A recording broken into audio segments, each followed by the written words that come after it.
First question for you. If I talked to you like a year ago versus today, what is materially different about your coaching? I mean, it's a really good question. The core of what I do, I'd say it hasn't changed at all. I'm still helping mountain bikers, achieve their goals, achieve more confidence, more control on whatever terrain it is they're trying to ride. But on a whole, everything's expanded for me over the last year. We've gone from not only working with a small number of riders here in Squamish to now working with riders really all around the world. We ran a Tasmania expedition, as you know, recently down in Australia there, and that was really cool. We're able to have, I believe, riders from 5 different countries all down there riding in Australia together. And Yeah. like we're just chatting about off record there, we were able to start working with those riders before we actually met them on the trail. So with the help of technology like the Sportsense app, and then just the ability to be able to go back and forth and message and get to know each other in a group before the trip has been really cool. So I guess to answer your question, we're still mountain bike coaching, but the way in which we do it has become much more expansive. And I feel like I've also solidified exactly like what our core offerings are, exactly how we like to work with people, and become clearer on like how I get clients the best results, so that now we take everyone through those same containers or those same coaching packages. Rather than early on for me, I was kind of figuring that Yeah. stuff out. I had lots of different products and services, and I was kind of figuring out what worked best. Yeah. You've done coaching in a number of different countries. And like what I'm interested to know is there anything like really culturally significant that stands out in each of the countries that you've coached in? We could go down the route of like different terrain in different countries. Here in Squamish, we spend a lot of time coaching people on specific features because often their goals revolve around doing this specific rock roll or this specific type of drop, for example. If we take that down to Australia and we try and coach people on, say, rock rolls where I'm from, where it's pretty flat and there's not many rock rolls, it's going to be people like, I'm not interested in doing this kind of thing. Come across Yeah. one rock in every 20 rides. Basically, So yeah, like people's goals, I think that's part of the riding culture, like what people want to do yeah. in different places. I find in Australia and New Zealand, I think the industry as a whole is a little bit behind. I find to generalize down there, people have a kind of a DIY attitude of that, I've grown up in a small country town on a farm. I've been riding bikes since I was 3. Like, why would I get a Yeah, lesson? yeah, yeah. Follow my buddy who's fast and figure it out. Whereas I found in like moving here to the Sea to Sky, to BC in general, perhaps the North American culture is a little bit different in the sense that perhaps they're a little bit more used to going and getting a lesson for a specific sport. So Right. we obviously see like in the ski industry, it's huge. Like kids start from a really young age going to ski school and learning to ski and then continue to get lessons and get coaching into adulthood, as well Yeah. as that, like going on a ski trip and getting a guide is a really common thing to do. Yeah. We find that translates to mountain biking really well. The mountain bike industry has now kind of paved the way following those footsteps. So it's Right. kind of obvious when people start picking up mountain biking as an adult, they're like, oh, well, I'm going to go and get a mountain biking coach. Yeah. So I do find there has been that difference. That said, going back to Australia and going back to New Zealand over the years, I do feel like things are catching up, and it's not like a slow catch up. I feel like it's more of an exponential curve where each time I go back, the industry is growing more and more, and there's more and more ability to do cool things like this as a job, as a coach. I guess like in short, would you kind of describe as see this guy as really like leading the charge in not just what's happening in mountain biking, but also what's happening with mountain bike coaching? I mean, in my experience, yes, but it's Yeah. also worth noting that that experience is small in the big scheme of things. I've Yeah. not, gone and worked in Europe or, there's places there that I'm sure there's big mountain bike coaching scenes that I've not yet experienced. Yeah. But if we were compared just like BC and Squamish to Australia and New Zealand, I think all the elements are there for the industry to get just as big in Australia and New Zealand, but it Yeah. hasn't quite caught up yet. Yeah, and it's kind of that interesting thing that happens with industries in general, where somebody is blazing a trail and it takes a really long time to get there. But then the rest of the industry is able to catch up quite quickly because they've seen the path and they can sort of follow the step 1, 2, 3, 4 to get to that same level. Are you seeing like an uptick a little bit in people doing expeditions. Like this is kind of a newer concept to me, honestly. I actually came from like ski instructing. That's my background. And it's very experiential. So with ski instructing, it would be like you want like you used to be like, all right, we're gonna like hold up poles here and we're gonna like bend our knees this much and we're gonna like ski down the mountain and like that's how you do it, like ski from here to there. But as you start to like progress in the whole experience model of how to ski coach, you really end up in this like, I'm just going to hang out with you on the mountain. And when it's convenient or when it like might make sense, we're going to show you around, but then also give you these like instructional tips. And so I feel like the expedition is kind of like the pinnacle of this, like this experiential trip. I guess like, what are you seeing with expeditions and like, how do you approach them? Yeah, you're totally right. And it's really cool to hear your insight coming from the ski industry there. I completely agree with that in the sense that I think often early on in a instructor's progression, they believe their job is to be there giving information the whole time, teaching Right. new things. But we can fall into the trap of saturating our students and discounting the power of the mileage, the actual application of what we've already told them. And I think that's a really important component I really try and highlight in everything I do, is ensuring the students are actually getting enough mileage and enough practice in the session, after the session, before we add anything new on top. So yeah, the global expeditions is really an extension of that. It's like, hey, one, it would be really fun if we could take people all around the world to world-class riding destinations and help them experience different terrain. But it's also going to be a way of us taking them further as a rider, because they're going to become a better rider in riding that different terrain. So we get to experience different dirt, different types of rocks, different styles of trail building, all kinds of different conditions. And that's ultimately going to make us a stronger rider. Just like skiing 7 different mountains around the continent would make you a stronger skier than just skiing at Whistler, for example. Yeah, I guess I think like, with I'll talk with in ski instructing just because like that's kind of what I know. It's like you look at the price for any sort of camp or like instruction or whatever it is, and it's almost like you want to have that sort of memorable, enjoyable experience overall, rather than just being like, all right, we're in a classroom. I think people have trouble, I think, paying for like that, just like going to the classroom versus like going on the expedition. But it sounds like an expedition kind of like melds those two things together, education and then the experience. Yeah, totally. I mean, different strokes for different folks. And I think depends what stage of your progression you're in, perhaps. I find like early on in a mountain biker's progression, especially if they're an adult and they're picking up mountain biking for the first time, they might need a little bit more of that like actual instruction. Like I don't know Yeah. what they don't know. However, I think a lot of the mountain bikers I find myself working with them are like that strong intermediate to advanced mountain biker. Yeah. So at that stage, you're exactly right. They're like, hey, I want to go out and ride, or I want to go and ride the Highlands in Scotland. I'm looking to ride it better, but I actually want to make sure I do some good riding while we're there. So we're really trying to fill that gap in the market between, I guess, like a tour where it's just riding. You maybe getting a few safety tips, but you're not getting much more than that. And then a hard out lesson where you're sessioning one feature for the whole time. Our expeditions are really focused on high mileage and making sure everyone's getting their fix, but also helping people level up so that they're able to do that. And rode or skied somewhere, and you've got all these visions in your mind. You've maybe been watching trails or runs on YouTube, and then you get there and you're like, it's a little steeper. I'm not quite sure I can actually ride this. Yeah, We want to make exactly. sure people don't have that experience on our expeditions. Plus, you add like the bit of the locals knowledge. I've never had a better time doing anything in the outdoors than when I go with the people that are local to that area or local to that thing. And they're like, we haven't even tried these, 20 new runs that like nobody talks about, right? So it's that local knowledge, and clearly you guys are doing a bit of a background and the looking into it. So I want to touch on more of the experience thing too. Like this is like you being a coach and like your experience of being a coach, and also the stuff that you're doing to like, be a practitioner in mountain biking. And I took a look at the video that you had. It was like 0 to backflip. And I'd love for you to tell me more about the 0 to backflip. How did it go? What did you learn from that experience? And like, how are you applying it now? So just like start with, how did it go? Yeah, that was a fun project for sure. It went, I think, really well. Actually, I did a podcast where we talked about in detail kind of like, I guess, like my takeouts of this one. That was after I ended up injuring myself doing that project last year. Overall, success. My goal going into that project was to face one of my fears And the reason why I set that as a goal for myself is I'm a really big believer in us as coaches really practicing what we preach.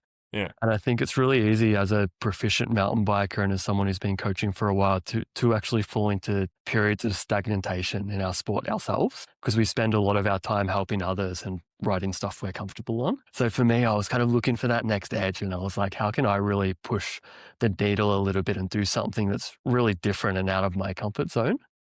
So for me, I've done lots of mountain biking and I've rode all kinds of steep, gnarly terrain here in Squamish. So I was like, what's like outside of that? And a friend and fellow coach of mine, Mike Souza, who you might know, he kind of went down this journey of getting into dirt jumps and then starting to coach dirt jumps and doing all these cool tricks on a dirt jumper and into an airbag. I had this idea and I kind of ran it past him. It was like, hey, I've never really spent much time on a dirt jumper. I'm not really that confident doing jumps with steeper lips where I go higher. And I've got absolutely zero experience spinning or rotating or doing flips. Like, what would that process look like? Is it possible for someone like me to learn how to do a backflip on a bike in a relatively safe, kind of structured way? So we broke that down and found out, yeah, there actually is a way. So started off at a trampoline facility here in Squamish called Airhouse. Had a fantastic mentor there. His name's Ryan, and he taught me how to do a backflip from zero on a trampoline first. Was it on like the bikes, or was it jumping and backflipping, or was it on like one of those bikes and backflipping? This first step, there was no bike. It was just like, let's learn how to make your body do a flip on a trampoline, which was completely new to me. And that was kind of step one. And it's really cool, really exciting, because I realized like you don't know what you don't know. And I had no idea what that process looked like. But I got into the hands of a coach that's done this hundreds of times before, and he guided me and made me feel really safe. And the whole process was fun and exciting. And then from step two, it was like, okay, now let's learn how to ride some dirt jumps on a dirt jumper. So Norco, North Shore Norco were really kind. They supported me with a bike for that project. And then it was like I got onto the dirt jumps with Mike and did a couple of coaching sessions, just learning how to ride those jumps with steeper lips, how to feel comfortable. And that was really cool as well, because I guess every jump was like you go through this process of like fear and uncertainty. You break it down, and every new jump, you get like this insane rush of like, oh yeah, I did it. And it felt good. It felt controlled. It felt comfortable. Yeah. So that was the next step. And then eventually we got onto the airbag and actually learned how to jump those bigger jumps, how to land safely on the airbag, and then started introducing rotation. That took a long time. It was really interesting. One of the key things that stuck out to me there was I was understanding the skill and how to do it intellectually. We got to the point where my mind, my fear response would kick in upside down, and I'd keep just landing on my back, landing on my neck. Luckily with an airbag, you don't get too hurt doing that, but it still beats you up. And it wasn't until I got so frustrated and I just wanted to go home for dinner, but I kind of said to myself, right, we're not calling this session until you get your first flip. So I got so frustrated, I said, right, now we're going to actually commit. And I realized there were levels to that commitment. I thought I was committed before, wasn't actually. So it wasn't until I actually committed, say like that final 2%, that we committed to it and did our first backflip. From there, it was really fun. It was all about refinement.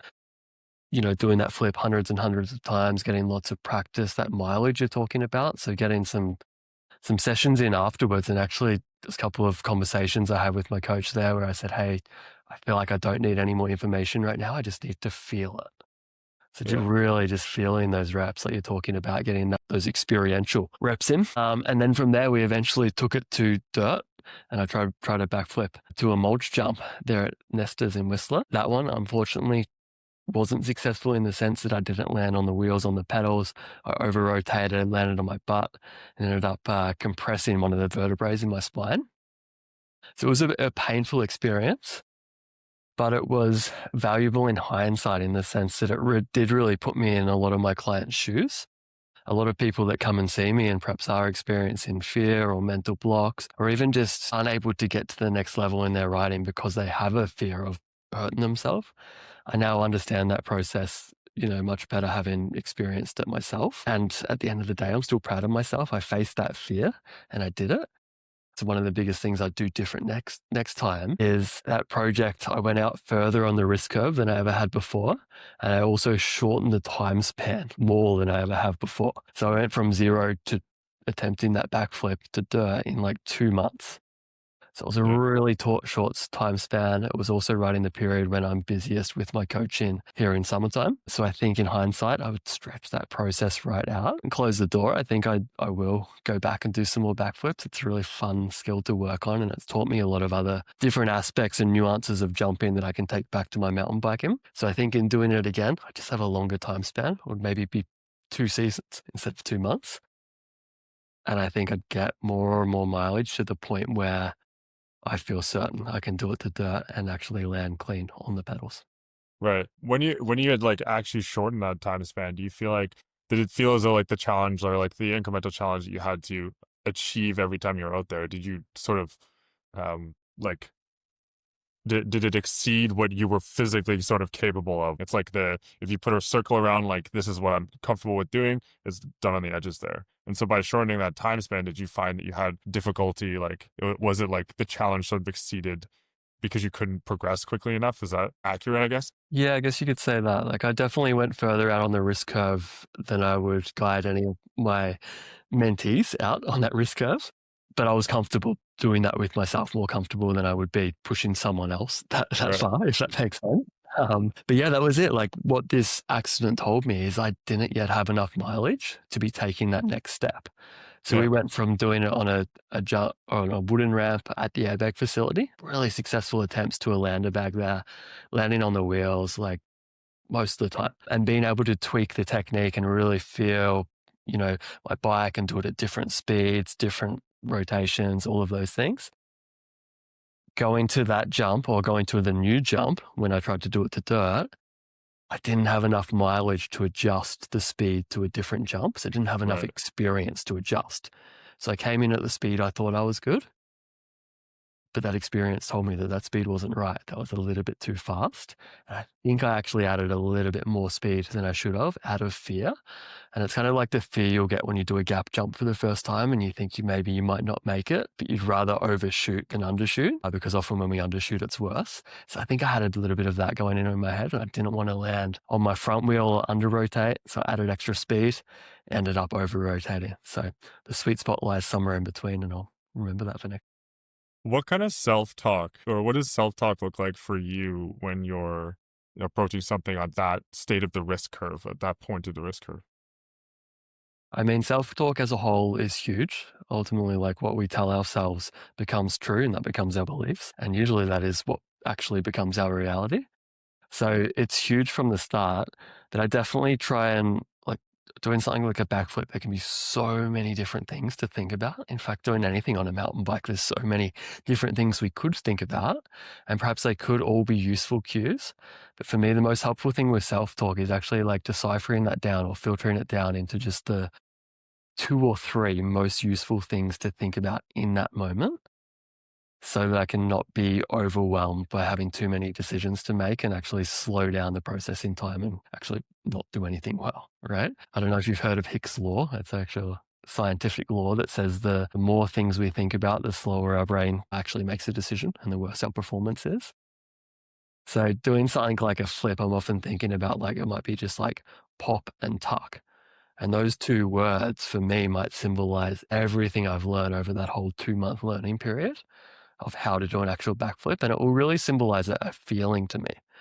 Because when Yeah. you're doing something or you're in like the application stage of your learning, you're applying a technique to a new piece of terrain, you shouldn't actually be thinking consciously too much about what you're doing at all. Ideally, if you've got enough mileage in and you've learned that skill well enough, it should be in that autonomous state where Yeah. just a simple cue will help keep any fear, any doubt, any hesitation out of your mind. It'll help occupy that space, give you something to think about, but it won't take up so much processing power that you go back into really consciously overthinking. There was something that I was like reading and I actually wrote about it. It was like on reinvestment theory. And it's a similar sort of thing. It basically it's the science of choking. And it's one of the more common reasons for choking is first it's like pressure, but then there's also many different forms of like internal dialogue going on versus like actually just having one simple sort of cue. And so distilling things down to a very simplified couple of cues, like you said, is supported in the literature that it's a much like more beneficial or it's a much easier way to execute these sort of skills. So learning mountain biking, I'm by no, I've always been like a decent mountain biker. All right. So I'm always like, let's call myself like, I could ride any trail, but like, sometimes on the tough double blacks, I'm just surviving. And so I'm at a stage where I'm like, let's call myself experienced, but I'm not like a level 3, 4 kind of thing. I'm still trying to build to make myself very comfortable on any type of terrain. And so, when I'm talking about soccer and baseball, it's like these motor pathways, this motor learning that I've done when I was younger. It's like I don't have to think about kicking a soccer ball because I just do it.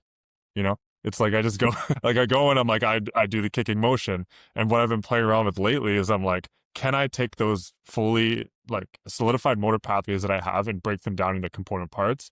And then one way that I do that is I do it the opposite way. Like, so, you take your left foot and you try to kick, or if you can't kick with your left foot, or throw a ball with your right arm and then you throw it with your left arm.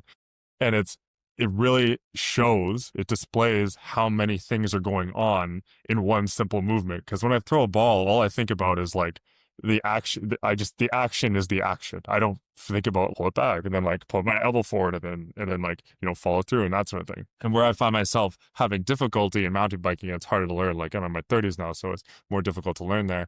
But it's when I'm going to corner, I often do that thing where I go, all right, like, hips this way, like center my balance, like hit the corner at this point, and then I'm like, oh, I missed that other, there's just too many things, and I like don't have those motor pathways, but it's like the repetition and kind of working there, and like, yeah, it's been a really interesting exploration for me at least to kind of like revisit all of these things, you sort of take for granted. It helps you give perspective to learning and how to do that better, I think. Yeah, man, I love that. And I love that you bring up cornering. I think that's a super, super common one. And there's so many could do's in corners, isn't there? And there's so many skills and tactics that could be like that perfect tactic and the most important thing to think about for one specific type of corner. But then there's also so many different types of corners. So often we will get students that have come through lots of mountain bike coaching and they know all these different things and all these different techniques. And often they'll come to me really looking for like the right or the wrong way to corner or the right and wrong body position. And it's perhaps a little bit disappointing for them sometimes when I tell them there is no right or wrong body position. And actually all of that bag of skills you have, they're all the right skills. But the work we do is actually in around getting them enough mileage and enough experience that they can then know, okay, I'm coming up to this particular kind of corner. These are going to be the two most important things to think about at this moment in time. So like, how do we learn that? And to go back to what you were saying there is it's like we practice riding a particular trail and we practice riding it with a different skill. It might be rotation, as you mentioned there, at the forefront of our consciousness for a couple of laps. And then it's like, okay, cool. How was that? Did it work? Or was it worse? If it was worse, we try something else. Obviously, we can speed this process up a lot if you're working with a coach and they direct the lesson and they direct the focus. But it's really cool seeing what happens when we do actually narrow our focus back down onto just one or two specific things. Yeah. Another thing I wanted to mention there, you were talking about kind of the differences between playing a sport like soccer that you have lots and lots of experience doing and it's more or less automatic if you're kicking the ball with the foot you usually kick with and run those same habits. It can be cool sometimes as you go into that more experienced, like more advanced stage in your mountain biking, to try and adopt that same kind of physiology in your mountain biking. So show up in that same, like, I know what to do. I don't need to analyze this as much mindset, because we can fall into the habit of like thinking about our cornering because we've thought about our cornering every time we go out to practice cornering.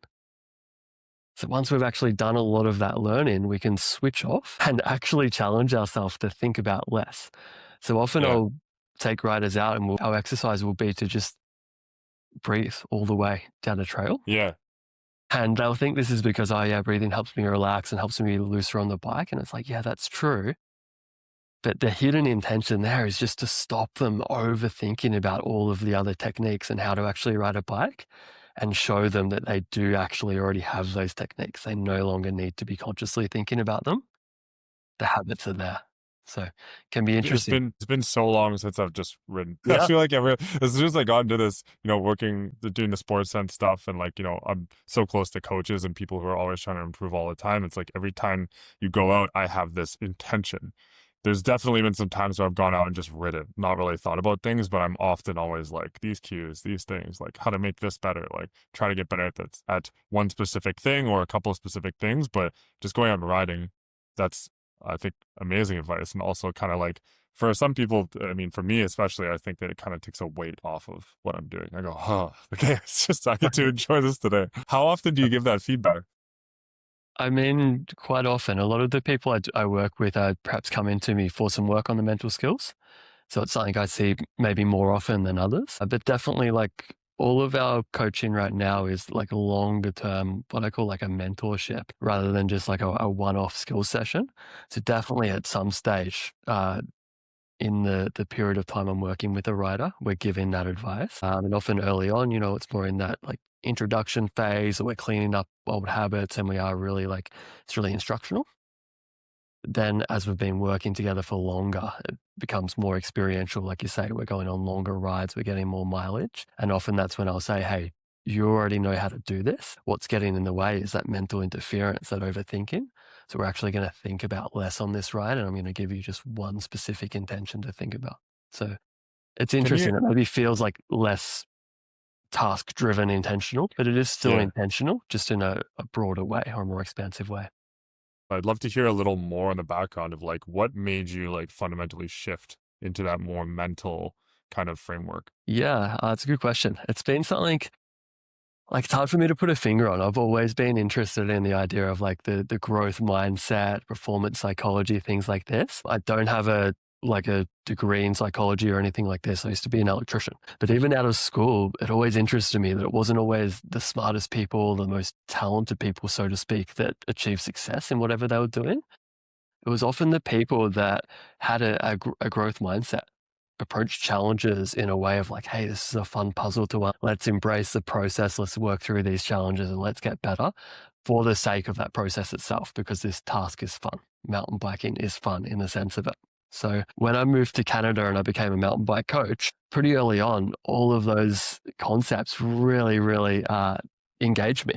And I found that as I was there on the North Shore teaching mountain bikers the technical side of mountain biking, how to actually ride a bike, all of these concepts and all of these ideas were already intertwined in. And it was something we naturally, as mountain bike coaches, talk about already, even in the stuff we don't talk about, in our energy and in the way we introduce mountain biking to people.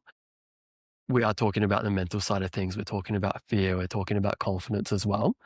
So it was always there, but it became heightened for me at that stage when I realized there was a whole bag of skills that I wasn't actually able to teach effectively, in the sense that I could teach someone how to ride on a wooden bridge in a controlled, comfortable environment. But then perhaps as soon as that wooden bridge got wet, or there was some variable that was changed and the person then felt uncomfortable, they'd freeze up. And it was like, hey, you've got the skills to ride this. You just did it there. Why don't you just do it here? I realized that I was missing all these tools, right? So that kind of sent me out on a search. I was like, okay, I need to level up my training to be able to help my students. And then there was also a whole bunch of progression that happened for me personally as well in moving to the North Shore. The terrain was much harder than anything I'd ever experienced before. And I was riding with people who were of a level far above my current level. So I was like, all right, I'm really driven to level up here. But I'm starting to experience some of these mental blocks, or some of these times where I feel like there's this interference, this thing that's getting in the way of me unlocking my full potential. So long story short, I went out on a search to find a mentor that could teach me these skills. Wasn't super easy to find. So it kind of got my brain churning. I was like, hey, if no one's offering this yet, why don't I offer it? So I ended up working with a whole bunch of different sports psychologists, mountain bike coaches, mental trainers at the start from other sports, and then figuring out, okay, like what's relevant here? What works for a high risk sport like mountain biking, and what's perhaps not as relevant. So that was both in testing it on myself, having lots of conversations with different friends, different mentors, different industry colleagues, and then also testing it out in real time. Like, hey, I wonder if this specific strategy or technique might work for this client I've got. It out in real time. Over time, I ended up getting in touch with some great mentors who were actually mountain bike coaches and sports mental trainers, or were sports psychologists from other sports that was similar, stuff like snowboarding, skiing, etc., etc. And then from there, the Mind Mountain was born. We started out in an online fashion, and it was just teaching mental skills, teaching mental strategies relevant to mountain biking. What I found in that experience was that the clients I got the best results for were clients that lived in North Vancouver, and I ended up going out on rides with, because they'd say, "Hey, can you show me how this relates to this specific feature on Espresso or on this specific trail on the shore?" And all of a sudden we got this kind of what I call full circle integration, where we weren't just teaching mindset, we weren't just teaching technical skills, we were teaching, equipment setup, we were talking about the physical side, talking about the mental side and the technical side. And all of a sudden they had what I call a well-rounded skill set, and they progressed the fastest, they got the best results. So that led me to where we are here today, to starting my own business up here in Squamish. We've been running since 2022 now, and we got all of our tenures and our permits and everything to operate on the trails here. But the intention there was to train not only the mental skills, but to create this full circle environment where we teach people all of those elements I just mentioned there, all of the performance factors. Yeah. So do you find seeing somebody in person, there's probably a consistency aspect to always being able to to see them and actually connect with them a little more frequently. And now you're using other tools to connect a little more frequently as well. Yeah, the frequency is definitely important, right? I think like any goal that we're working on over the long term, there needs to be that consistency. Obviously, if we put our bike down, we don't think about our bike for a whole winter, we're going to be a little bit shaky when we first get back on the bike. And our brain actually has a built-in bias where it will discount old memories. So that kind of explains why if we did a rock roll last season and it felt really good, we felt really confident on it, we can go back 6 months later and we might not feel as confident because our brain's discounting that old evidence. So often we will have to take 1 step back for 3 steps forward, some mileage on easier terrain. With our coaching programs, like you're kind of hinting at there, we've obviously got the consistency in the sense of we're seeing the same client over and over and over again. We're building upon each lesson in the next. So we're getting that consistency in. We've also got group rides or community rides where riders come along and get to apply the skills we've learned in those lessons on a broader variety of terrain in a safe, comfortable way with other like-minded, like-skilled riders. That kind of adds to the consistency element as well. Even if we've already done all of our private lessons included in that package, or even if they're wanting to space them out over a longer period of time, they're still able to come and ride with me and actually get that consistency in. And then kind of the final piece of that puzzle is working with the app you guys have developed, working with Sportsense. So a lot of my clients now aren't necessarily living here in the Sea to Sky or even in Squamish. They're from different places from all around the world. They might be from the US or Australia, New Zealand, Scotland, you name it, anywhere in the world. But we're able to work together and to give them feedback to analyze their riding in a remote fashion. So that really allows us to hit the ground running when we do see each other on the trails. We've already kind of introduced some new techniques to them. We've already ironed out some bad habits, given them some feedback, and they've kind of got a sense of how I work, the language I use, the concepts we're going to dive deeper into when we see each other in person. Consistency is really, really important. You can obviously learn a little bit in a one-off lesson, but you can learn a lot if you go into a container, into a package with a Yeah. coach for a longer period of time. This is something I feel like I've heard from other coaches a little bit as well with the hit the ground running thing. And so I guess, is there a ballpark on how much time you save? Let's say you're doing this. If you hadn't talked to these people, you're meeting them for the first time and you're actually having this first dialogue and you're going, "Hey, how's it going? Weather's been great," whatever, small talk. Is it how much time are you wasting to really get into it versus how much of a difference is that making? That's really interesting to me. That's how you're using it to start communicating early, have a bit of a dialogue. It's almost like you've already met each other. Yeah, that's exactly we have already met each other, maybe not in the flesh yet, Okay. but we've met each other via video, via message, that kind of thing. And our global expeditions are a really good kind of highlighter of that. I find if you put a new group together, especially if they're from different countries, from all around the world, they've all got different riding experiences. And although I've interviewed each one of those guests beforehand, before putting them in that group, and I've established that they're a good fit for each other for this trip, for the group, they're all perhaps going to come with their own just hesitation and perhaps confidence of what if I'm, the slowest rider in the group, or what if we aren't going to be riding all of the double black features I want to ride on this trail, whatever it is. They're kind of going to come with their own kind of hesitation, and it will take at least a day, maybe even 2 days before everyone kind of settles in and the energy, the vibe of the trip kind of relaxes out and people are just comfortable in their crew, making jokes, having fun with it. Yeah. So I found we integrate both the Sportsense app for the coaching element, but then we've also got an app, just a group on Telegram, which is just a Yeah. messaging app. That's an opportunity for people to introduce themselves, to ask any of those questions early on, and to start kind of having a joke and getting to know each other beforehand. And I found that really helps. It means we kind of get in on the bus and they already know everyone's name as they get in on, they're high-fiving each other, and perhaps even having a bit of a joke already because some of that's been happening virtually before the trip. So it Yeah. means we're able to just speed up that whole kind of awkward icebreaker, get to know each other process from that aspect and hit the ground running. And that's the same when I'm working with a client one-on-one. They've already gotten to know me. They've already had, that initial chat, asked some of those initial questions. We've already kind of worked out, okay, these are some of their weaknesses. These are some of their strengths. This is where they want to go. We get together on the trail. It's like, hey, how's your morning been? We don't need to talk Yeah. about the last year because we already know all of that stuff. Get straight into our pedal up the hill and talk about what we're going to do today. So Yeah. I think that's kind of like, that becomes almost like the final phase where it's like now we're in each other's energy and we're actually kind of really working on the confidence and mindset while we're in each other's presence, which is one of the things we're not able to do, or we're not able to do as deeply in a virtual format. So yeah, it's been cool. So from another podcaster like Tim Ferriss, I don't know if you're familiar, but he talks about like planning 4 to 6 group trips per year, and then the reason is not for the trip necessarily, but for the group chat that you create for the trip, because that's just the amount of fun and the amount of like things that come out of that. It gives you a reason to connect. And like, I'm actually going on a couple of trips this year as well. And like, I started doing more of it where we'd like create the group chat, start talking. And then it's like, whenever somebody's doing a little bit of planning, you just share something in the trip. And then it's like an awesome way to like reconnect with friends and like get the ball rolling there a little bit. Like, I love it. And like, I love it that, you're kind of doing with the expeditions. You've definitely unlocked that group chat sort of vibe. I guess the question is, I'm just interested to hear, like, is there like a dream expedition that you'll end up doing ever? Is there an expedition that you were like, this is going to be the biggest, best one ever, the pinnacle? What is it? I mean, yeah, ultimately, like in this whole idea for me, it started as like, one, how can I winterize my business or my career as a mountain bike coach?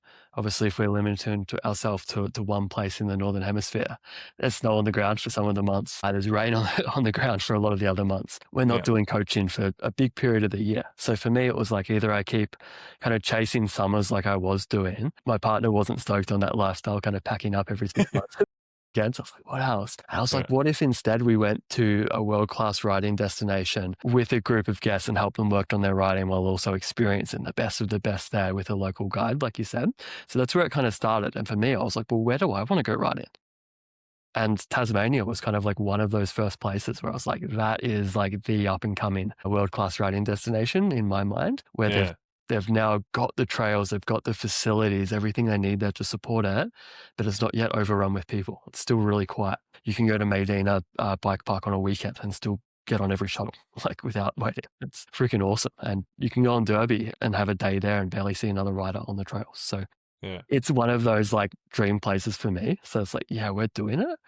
And then from there, I was like, okay, like, want to do a few more of these expeditions each year. So I was like, okay, like where else? And it was both like, where else do I want to ride? And then where else do I have connections with people I know who are world-class guides in those places and actually have like the vans and the transport and the trip itineraries and everything locked down to be like the best of the best experience, right? So from there was like Scotland was the next one we put on our list. A guy there named Matt Lowell who works for a company called H&I Adventures you might have heard of. They're kind of like the OGs of running mountain bike experiences to all kinds of amazing places all around the world. But I used to work with Matt in North Vancouver at Endless Biking. He's now their operations manager. So it was another kind of no-brainer for me to reach out to Matt and to put a custom trip together with him. So we've got that one running in Scotland in September this year. So I'm really excited for that because it's going to be another one of these really kind of rich kind of cultural and trail experiences, but it's also completely different to the type of riding we do here in BC and the type of riding we do down in Tasmania. Amazing. That one, they're more like historic trails that are up in the highlands, going past castles that have been there for centuries. And it's going to be that rugged, raw style of riding where we're, muddy from the moment we get out of the van, the bikes run our backs, climbing up rather than being at a bike park or doing shuttles. But it's going to be another really cool immersive experience.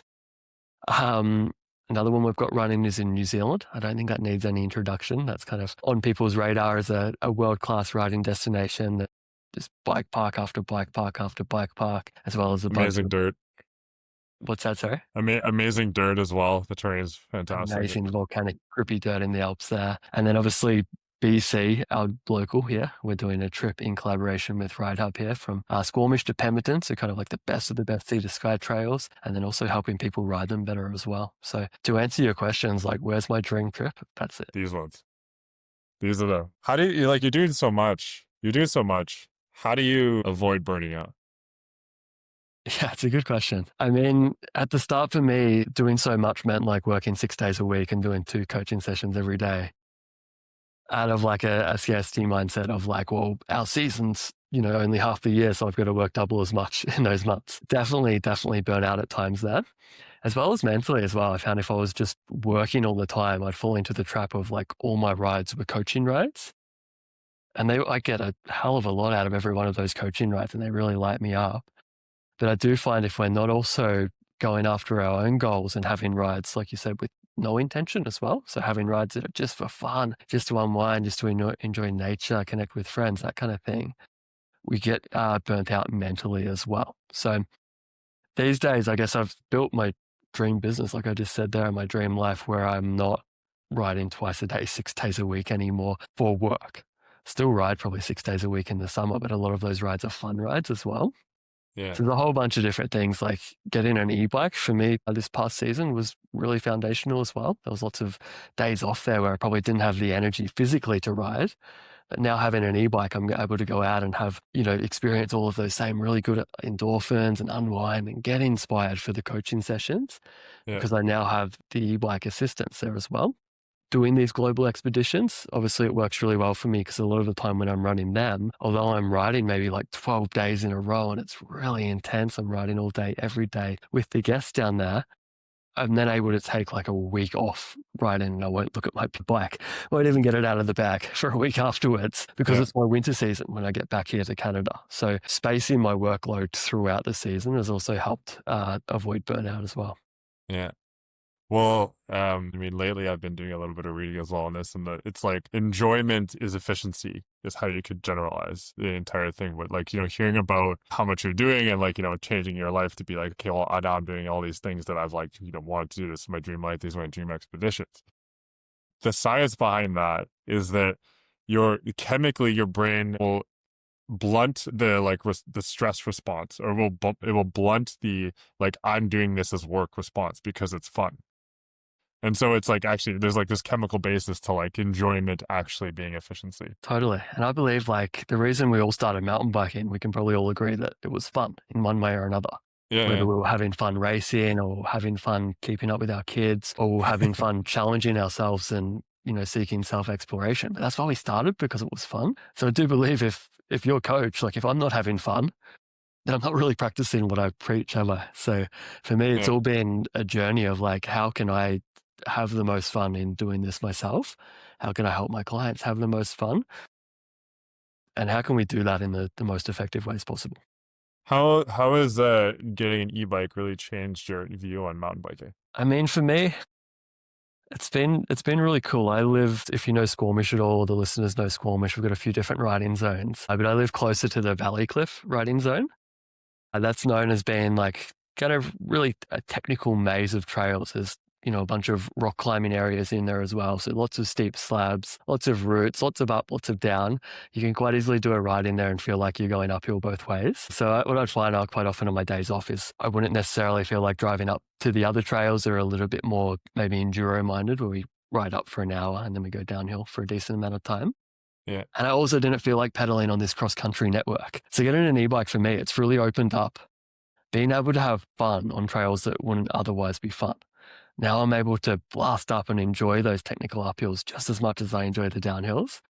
And I still, these all laugh when I'm riding that e-bike because I'm just like, this is ridiculous how fun this thing is, both up and down. And it, brings in new challenges, of course. You've got a heavier bike. You've got power there when you don't always expect, but those challenges are fun as well. So it's been a new stage in my progression. And it's also opened up a whole lot more work for me as well. I'm now coaching riders who are riding e-bikes, and I'm now taking clients out on days when they're perhaps a little bit tired, but we're able to go do a coaching session. So it's a really cool tool for both myself as a coach and also for just mountain bikers that I'm mentoring as well. What do you see in the community at large with etiquette with e-biking? Because I think this is kind of a bit of a hot topic with how to, should e-bikes be allowed on trails, and like how do e-bikers treat people? Obviously, it's better for anyone who's on an e-bike interacting with people who aren't on the regular acoustics to be polite and stuff like that. Totally agree. It's a good thing to touch on. I think it can probably all summarized, if you don't mind my directness here, but don't be a dick, right? We've all seen e-bikers perhaps being a little bit like unconscious of the fact that they're blasting past people, and that can, make the other rider that's going slowly there be shocked, surprised, scared, or just like, come on, dude. Like, slow down when you go past people, slow down when you go past dogs. You've got an e-bike, that's cool. You don't need to show it off. Yeah. And also, like, other people as well. I think that the jokes of like, oh, that's cheating and all of that, I know it's lighthearted, but when you're riding around on an e-bike and you hear that 5 times in a ride, it's like, come on. There's also the other side. I talked about this in depth with a mountain biker, Alex Carnes, on my podcast. Alex is an adaptive rider and he rides an e-bike because that's the bike that works for him. I went out on a ride with him before we sat down for the podcast together, and we had that classic, just, old boomer comment of like, oh, you're cheating, your buddy's not, whatever. I was on my analog bike. And he didn't say anything. He's, good humored. He's like, oh yeah, whatever, dude. And he's just said to me, oh man, like the amount of times I get that. And then he gets off his bike and he's like, I actually like can't walk. So he's like, this is the way of me experiencing mountain biking. If only you knew how special it is for me to be able to, because of this technology, to be able to get out and ride a mountain bike and to connect with my community in that way. Like, if only you knew. Yeah. So I think that really highlighted for me just a different perspective I hadn't thought of before. I'd always heard those comments and just, whatever, laughed it off. But I'm like, for certain people, those comments, like, they can actually be hurtful and can get in the way of them having a good time on a mountain bike. So it's like, you never know like where the person's coming from when you say something like that. So I think it's important for us as mountain bikers, whether you ride an e-bike or not, just to know like bikes are here to stay. They're part of mountain biking. They're a legit way to experience mountain biking. So it's like, let's just back off and give each other a break and enjoy our bikes. Yeah, and especially the way that they've been getting. I remember riding an e-bike. It was probably 7-8 years ago at this point, and it was like one of the first like specialized. It was like a 4X motor, and it's like a downhill bike. But like, you wouldn't want to ride this thing on a trail uphill. You just want to be on like a logging road or something because it was like so heavy. But like, bringing the actual weight down on these bikes, it's like incredible being able to rip around. And I've only heard good things about how fun it is to ride up trails at this point. And then another thing to your point there is, we had it was kind of a friend of a friend when I used to live in the Rockies. He lived in Invermere, and he came out and he was riding with us, and he had an e-bike, and he had previously was paralyzed from a spinal cord injury. And so he was actually out on the e-bikes keeping up with us because and that was, he had less power than he used to before his injury, but he's like out there, he's in like his 50s now, but that actually gets him out. So there's this accessibility piece to e-bikes as well. It gets people back out there. People who, for whatever reason, have less power available to them through their muscles, through the legs or whatever it is. It's like, if you can get on an e-bike, you're able to experience it in a very similar way. I think that's something we can all agree is like freaking cool, hey? Technology got to a place that more people can get out there and experience mountain biking. And it doesn't have to be just like this young man or woman sport that we do when we're really fit and agile and strong. It's something we can continue to do for our whole lives. So pretty cool. Do you think there's any trends or like one trend in particular that's overhyped in mountain biking right now? I mean, this is kind of a tough one. So like, it's a good question. You mentioned this one beforehand, so I had a bit of a think about it. I mean, one thing I see is that people, I think this is just human nature, so it's maybe not so much mountain biking, but people do tend to cling to that right or wrong that I was speaking into before. So we see a lot on social media that there'll be coaches or YouTubers or just people making tutorials that will say, I used to corner like this, I used to drop an outside pedal, and now I stopped, and now I do it like this, and this is 100% the right way to quarter. Do this and everything will change for you.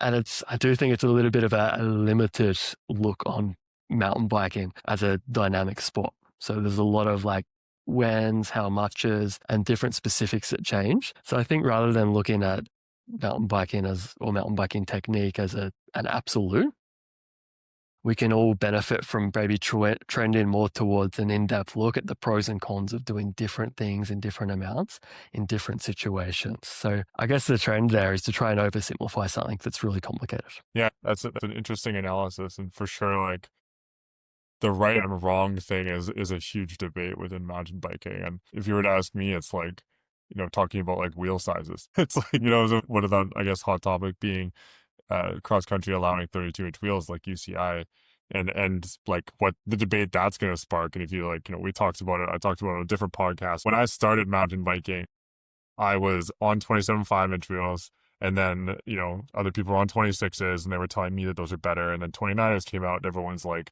they're better for downhill. No, they're better for uphill. No, they're better for this. And it's like, there's different ways that it's going to feel different compared to the other sizes, and there's going to be different use cases for those things. And yeah, so I think that, yeah, definitely that right versus wrong thing I think it's just like built into cycling and human nature, and like everyone's got an opinion on this stuff. And bike companies also have to perpetuate those ideas a little bit to like sell and differentiate their products. Like back when they used to sell the oval cranks, or I don't know if they still do these, the oval cranks on like the Pinarello bikes, like the road bikes. Or even like, people who are on lefties, the Canada lefties, they're always trying to differentiate, always trying to be a little bit different. And that's just gonna, I think gonna continue. But, yeah, I think it's go important to embrace the change in that aspect, as like mountain biking is going to keep changing. It's going to keep evolving. So we can either like reject the changes, or we can try them out and see for ourselves. And perhaps like the 32-inch wheels aren't for me, or perhaps they're the best thing I've ever tried. I don't know until I give that a go, right? Yeah. Yeah, it's interesting. And I was going to say, like, I think just on that subject of like hot topics or trending topics, I do think social media has had a lot of a part to play in those, in the sense that content has perhaps gone from like what would have been a 2-hour mountain biking lesson into something people are trying to give an answer in like a 90-second reel or a short little description below a photo. So in trying to condense like a whole 2-hour experience into like a 90-second instructional video, that's what often leads, I think, creators into like trying to give those, this is the right answer, this is the hook, right, when it's not necessarily the full picture. Yeah. That's one of the reasons I've kind of transitioned back into trying to provide more and more long form content. So more and more deep dive YouTube videos. We were chatting about group chats before. We've also got a free community over on Telegram where we actually kind of do in-depth video breakdowns. We often use Sportsense for that as well, where we will have a writer submit a video and we'll give them like a 6-minute explanation of feedback on what's going well and what they can do better, rather than try and just give them you're doing that wrong, this is the right way of doing it. So I think in-depth content is definitely the answer. So, I think that in 2026 now, a lot of coaches, I think, feel like they're forced into this social media game. Do you think you need to be good at social media now to be a good coach? Definitely not to be a good coach. You could be a phenomenal coach and have never touched social media. In fact, I'm sure there's lots out there, perhaps some of the generation that came before us. That said, to run a coaching business might be a whole different question. But it's something I've learned. Like, I'd be a hypocrite to say you don't need to use social media to build a successful business, because I did use social media really heavily, especially in the early days of starting my business. In going back to, hey, what feels good for me, what feels expansive for me, I've realized that spending all of my time on social media does not. So I've now hinged and pivoted to, doing marketing in different ways that feels better for me. So running a community, producing long form podcasts, YouTube videos, that feels good for me. And that has been really successful. So I think if I were to start again, I'd definitely not use as much social media and do more of that stuff. But social media could be a good tool. I think it's going to be a different answer for each different coach, for each different business owner, depending on what actually lights them up. I'm sure there's some people out there that absolutely love making reels. That's not me, but I'm sure there's there's Yeah. people out there that do love doing that. So if that's what feels right for them, I'm sure that's the best way of communicating to their audience. Yeah, and I would totally agree too with the social media stuff. There's so much more trust that goes into these like longer form, whether it be a podcast or YouTube video or a 6-minute clip that you post on a group chat. Yeah, awesome. Cool to hear that you guys Yeah. are having a similar insight there. Well, let's finish it off with this question. This is going to be like one that, I sort of picked it up based off of the website. Yeah, written on there. And it's one thing I think you've repeated a few times, but what's your most common try this in your next ride tip and thank me later? Do you have a most common tip, or is there like, one specific one that you really like to give? That's a really, really good question. I feel like I give different bits of advice to different people all the time, or perhaps say things in a different way that will land with different people, because every rider's really on their own journey, on their own unique stage in their progression and have their own goals. But we could maybe talk about like most common category of things I teach or principles. And I guess it's really going to be centered around allowing them to trust what they already know. So for sure, we do teach the technical skills and we do spend a lot of time doing that. But often if we're talking to the strong intermediate to advanced rider that's already done some skills work with someone else, they already come in knowing a lot. So my biggest work is around getting them to trust that they know it. It'd be kind of going back to what we were talking about before with diluting down all of the information they have and getting them to be thinking about less so that they can do more well. That's an awesome tip, and it was one actually gave me a little bit earlier that I'm absolutely going to use on the trails. And then one more question just for fun, and we could include this or we could not, but one more question just for fun. So I had a friend create a video. It was Reese Ellis. I think I met Reese once up at Whistler, yeah. Yeah, so basically Reese is he's done some online stuff, he's making some videos, and he made this one video on flat corners. And it went really well. It's the point where he went a little bit viral with it. And then, within that week, he was actually somewhere in person down in Tasmania riding. And somebody came up to him and was like, "Oh, hey, you're the flat corners guy." And I laughed because I was like, your entire career has been distilled down to this one video you made about flat corners and somebody's calling you. If you could be a blank, mountain bike guy, what would that be? That's a really good question. Hats off to Reese. I think if you can describe flat corners well in a reel, well enough to have that much of an impact on someone, you're doing something right. So that's awesome. I get it all the time with like, hey, you're that Mind Mountain guy. Yeah. You're the guy that makes the tutorials. But if I was to be remembered by just one tutorial, I guess I'm probably not going to be answered this very well, but some of my favorite tutorials that I have made that have kind of gone really well and resonated with lots of people are the ones that have maybe like have cut through the crap a little bit, so to speak, and have said, hey, like, you've come to watch this video because you have confidence issue with roll downs. This is the number one thing I see as an error in 90% of the riders I work with. And just distilling that really simply and like, these are the 3 things you need to think about. Or like the biggest error I see is riders actually not preparing by getting low enough, for example, before the feature. So if you correct that one thing, provided you're having the specific problem I've talked about, that's going to be the key to unlocking more confidence on these features. Like you actually don't need some advanced visualization or breathwork technique. You actually just need to hinge your hips a little bit more. So they're the videos I'd like to be remembered about, the ones where I kind of talk straight to the camera, I tell it how it is, and I don't fill it with information for the sake of information. Yeah. So you want to be the roll downs, hinge your hips, and trust yourself guy. Or more so, I guess, like the guy that cuts through the crap. That's what I'd like to be remembered by. Nice. Awesome. Jake, thanks for the time, man. This is fun. Thanks a lot. Thank you a lot, Rich. Cheers.